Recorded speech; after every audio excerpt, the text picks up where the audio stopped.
Shipping mark भनेको के हो?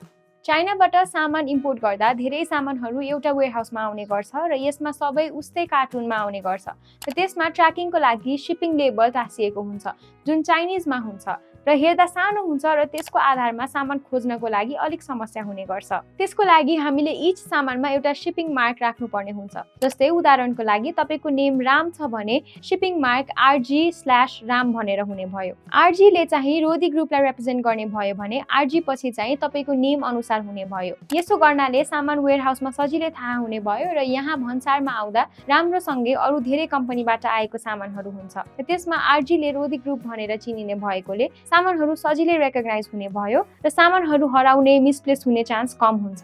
र तपाईले चाइनामा सामान कन्फर्म गरेपछि हामी चाइनिजलाई पेमेन्ट गरिदिन्छौँ। त्यसपछि चाइनाको हाम्रो वेयरहाउसको लोकेसन दिएर त्यो सामानमा के शिपिङ मार्क राख्ने तपाईलाई सोधेर एउटा शिपिङ मार्क प्रोभाइड गरिदिन्छौँ र त्यो शिपिङ मार्क हाम्रो सिस्टममा पनि एन्ट्री हुने भएकोले सामान कहाँ छ सजिलै शिपिङ मार्कको आधारमा थाहा पाउने भयो। र सेलरलाई शिपिङ मार्क दिँदा जहिले पनि आफ्नो CRM लाई इन्फर्म गर्नुपर्ने हुन्छ।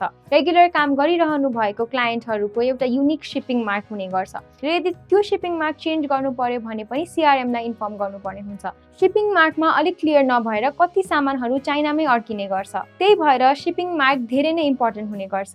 र चाइनाबाट सामान इम्पोर्ट गर्ने प्रोसेसको बारेमा बुझ्नको लागि युट्युबमा गएर रोदी इम्पोर्ट मास्टरीको भिडियोजहरू हेर्न सक्नुहुन्छ वा हामीलाई कल, मेसेज वा काठमाडौँको पुरानो बानेश्वरमा रहेको हाम्रो अफिस पनि भिजिट गर्न सक्नुहुन्छ। Thank you for watching.